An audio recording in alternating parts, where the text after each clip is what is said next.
A little bit, but for now, down to the Tennis Channel studio and John Worthon. Thanks, guys. We're here with the good doctor for his annual visit, Pat St. Pierre, head tournament physician. Thanks for stopping by. Why don't we start here? We just saw a 17-year-old beat a 35-year-old.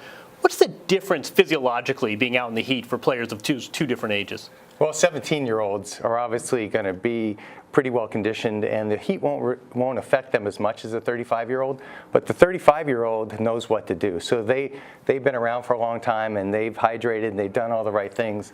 Now, with the younger players, the WTA does a great job of teaching them and telling them what they need to watch out for. And obviously, a lot of them have been playing tennis for a while.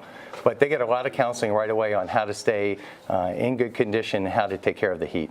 Nice to be 17. It's not particularly hot today, but this weekend looks like it's going to get up there. What's your advice for both the players out here competing and for the fans that are going to be out here watching? So this first weekend is going to be a hot weekend. So we're up to 94, 95 for Saturday and Sunday.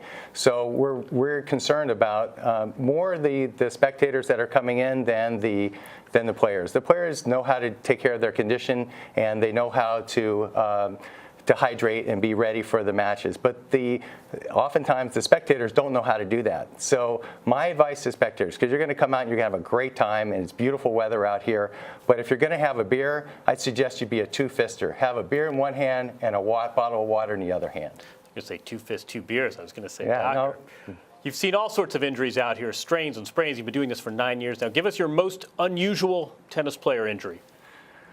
Well, there have been a few unusual tennis player injuries. Oftentimes when players come in, we really don't know what's going on with them. So we have to figure it out. And there have been times when we've had players come in with abdominal pain, usually because a lot of these players are coming from Dubai, Acapulco. It's a GI illness. But we've had a player come in recently who had appendicitis. So we examined the patient. We decided that, hey, this could be a hot appendix, and we got it worked up, and they had their appendix removed. They came here and had their appendix removed. Came here and had their appendix removed.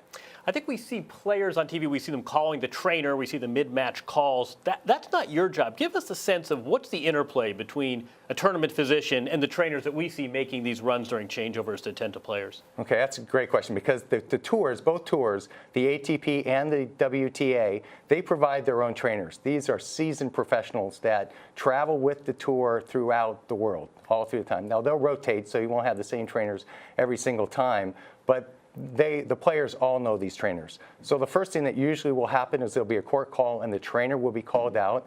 We're always listening. We're on the same medical channel. So if it sounds like it's a medical illness or something that we might need to be there to administer medications that the trainers don't have, then we'll head to the court as well. Lots of times if it's just spraining their ankle or they just need to be retaped, then the trainers go alone.